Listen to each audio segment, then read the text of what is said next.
Bienvenidos a Sociedad Podcast, trayéndoles las verdades de Dios en español.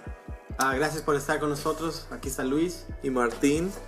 Y es un placer otra vez que nos estén escuchando, que nos estén... y para nosotros es una bendición poder ir sobre la confesión, tratando de explicar párrafo por párrafo, ¿verdad? Gracias por tener paciencia con nosotros. Somos en veces un poco lentos y not too smart sometimes. No, pero bueno, con eso, ¿verdad?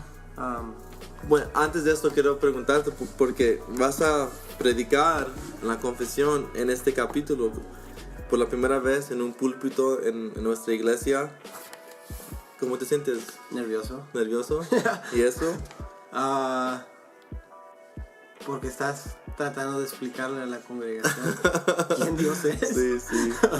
Y va a estar en la internet, solo todos los que están escuchando le podemos hacer burla, pero es en inglés, si no sabes inglés. No, pero con eso seguimos con la confesión, todavía en el capítulo 2, pero ahora ya vamos a avanzar a párrafo 2.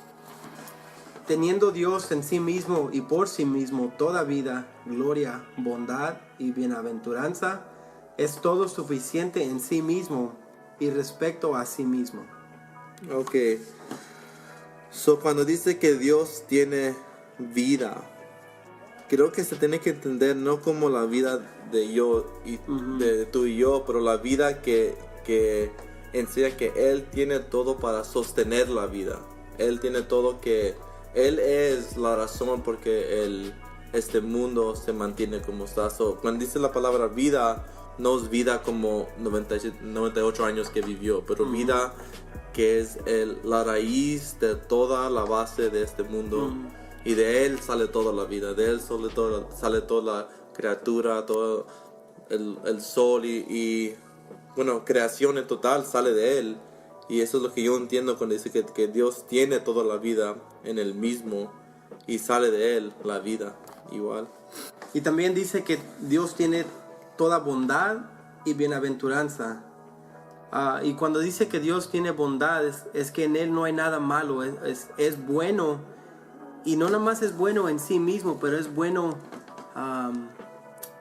en cómo Él reacciona con su creación, ¿verdad? A darle vida, siendo un Dios paciente, siendo un Dios de amor, ¿verdad? Un Dios que nos escucha. Entonces miramos que Dios es lleno de bondad.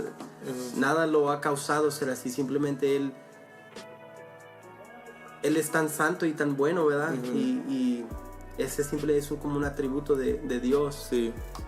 Y miramos que dice que también Dios es lleno de toda bienaventuranza y de Él ser tan bueno y tan poderoso y tan sabio. Él es un Dios que bendice, ¿verdad? Porque es una de las maneras en las cuales Dios manifiesta su amor a su gente, que bendice, ¿verdad? Sí. Bendice las obras que uno hace, bendice el matrimonio, bendice a la creación en sí, ¿verdad? Sí, y luego jamás que alguien piensa que Dios y su bondad, o Dios y siendo amor, enseña que Él está necesitando algo afuera del mismo. La confesión sigue con estas palabras. Es todo suficiente en sí mismo y respeto a sí mismo. Y sigue. No teniendo necesidad de ninguna de las criaturas que ha hecho, ni derivando ninguna gloria de ellas. So, aquí acabamos de hablar que Dios es bueno y le gusta ser benévolo con su criatura, le gusta dar bendiciones a sus criaturas, pero a la misma vez Él no necesita a sus criaturas. Hasta en la misma Santa Trinidad se puede comunicar ahí mismo el amor y la abundancia y a bendecir. So, Dios no necesita salir de su mismo ser, pero le damos gracias a Dios que sí ha dado a nosotros bendiciones y su abundancia. Y algo que escuchamos mucho en el cristianismo, que ahora está muy conocido, ¿verdad? Es que muchos dicen, Dios te crió porque Él ocupaba que alguien lo alabara, ¿verdad? O Él te crió porque Él te quiere amar y quiere que tú lo ames. Y a la misma vez hay ciertas realidades a la segunda, ¿verdad? Que Dios ama a su gente y Él requiere que su creación le dé alabanza, pero Dios no está necesitado, como dijiste, en Él mismo está satisfecho, ¿verdad? Y es peligroso poner a Dios en esa caja como que si nos necesita a nosotros para darle gloria, porque somos hechos de tierra. Sí, el momento que Dios necesita algo, ya deja de ser Dios. Y porque Dios es completo, Dios es como dice la confesión, es suficiente en Él mismo, sin necesidad de ninguna criatura. Por eso tenemos que entender que en un sentido sí Dios quiere nuestra alabanza, quiere, pero no necesita. Y es una distinción muy importante, porque si no mantenemos esta distinción, nos podemos volver como muchas iglesias se han vuelto, que es un predicar al hombre, y es anthropocentric, que el hombre él es el más importante cosa del mundo y no Dios. Y por eso en esas palabras muy fáciles te enseñan que Dios es el centro de nuestra alabanza y nuestra predicación, no el hombre. Seguimos con... Y teniendo todo eso en mente, ¿verdad? Dice, sino que solamente manifiesta su propia gloria en ellas, por ellas, hacia ellas y sobre ellas. Sí.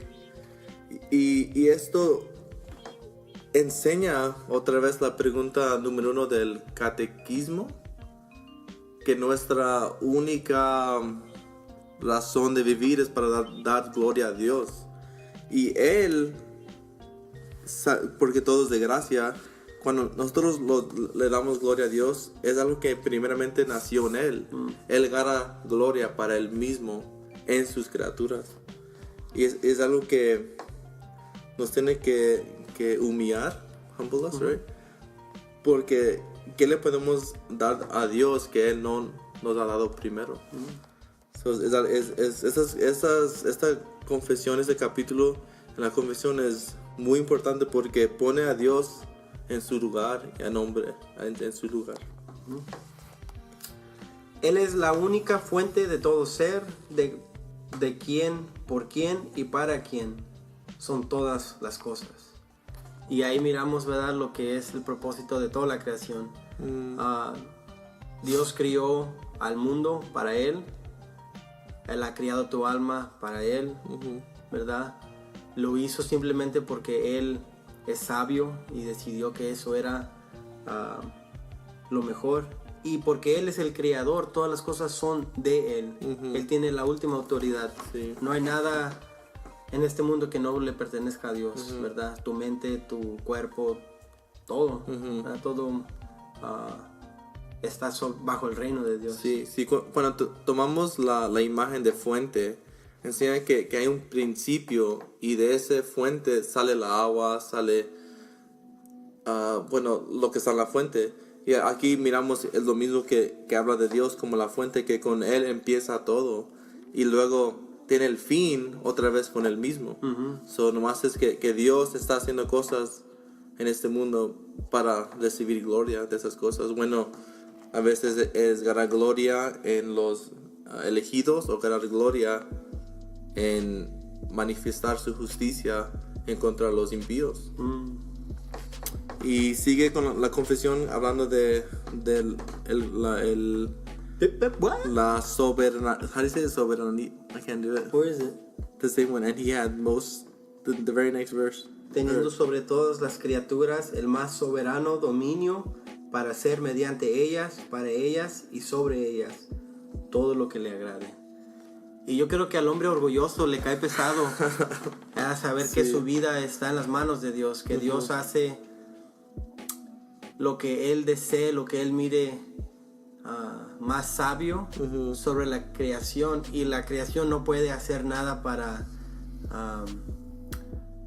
detener a Dios, ¿verdad? Y miramos, y a la misma vez podemos mirar y decir, oh, mira todo lo que Dios hace por ti, es bueno y te ama, pero al incrédulo no es lo mismo. Sí. Al otro lado de esta moneda, por decir, es decir, Dios está en cargo de tu vida, y todas las cosas feas que tú tal vez pases, que te pasen, Dios está frente de ellas. O sea,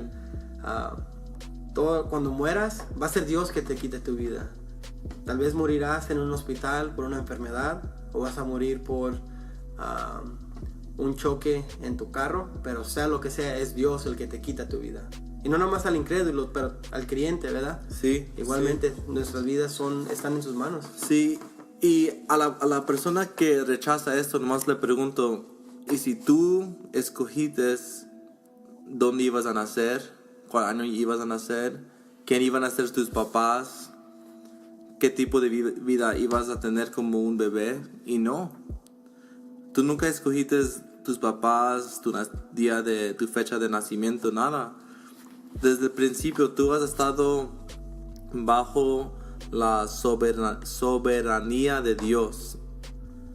Y no es diferente cuando tienes la edad de 20 o de 30, no es porque tienes más responsabilidades o más libertad, porque tienes tu propio dinero. No importa, porque Dios primeramente ya tiene su decreto que ya se tiene que cumplir en este mundo. Y a veces es difícil porque miramos muchas cosas que pasan mal en este mundo, que son tristes, y nos preguntamos cómo puede ser que esas cosas pueden pasar, y si tenemos un Dios justo y bueno. Pero ahí es donde miramos la atención de la responsabilidad del humano, que es impío y es un incrédulo, pero Dios no deja de ser Dios porque el hombre es impío. Sí es una tensión, y tenemos que orar y preguntarle a Dios que pare unas cosas que pasan en el mundo, y por eso nos dio la bendición de la oración. Y nomás para agregar un poquito, ¿verdad? Cuando Dios crió el mundo, Él simplemente habló, Sí. y se criaron las cosas. Sí, No hubo un esfuerzo en su parte, no sudó, quiso que se criara y se crió. Todas las cosas están desnudas y abiertas a sus ojos. Su conocimiento es infinito. ¿Igual? Yeah. Infalible e independiente de la criatura. De modo que para Él no hay ninguna cosa contingente o incierta. Y es casi lo que estamos hablando, que enfrente de Dios no hay nada que Él no reconoce. Él no está aprendiendo nada. Dios ya sabe todo. Él sabe el fin desde el principio, y su entendimiento es infinito e infalible. Aquí nos está hablando otra vez que Dios no depende en la criatura para que su voluntad viene a ser en este mundo.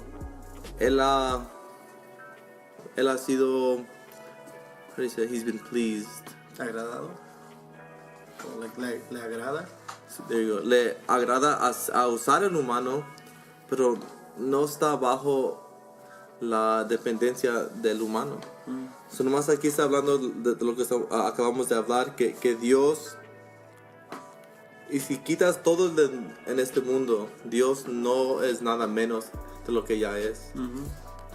Pero sabemos que Dios ha decretos de mundo y eventos y la salvación, y cosas tienen que avanzar, y nos usan a nosotros en ese sentido. Y con eso vamos a terminar el resto del párrafo la próxima vez, pero nos damos con eso. Y creo que Luis ya va a predicar. No, you won't preach before we finish, no. Chapter 2? Yeah, probably. Y si lo terminamos después que terminamos el capítulo 2, vamos a subir eso también para que todos los escuchen y apoyen a nuestro hermano. Si saben inglés. Ok, ¿con eso? Con eso está, bueno. Nos vemos.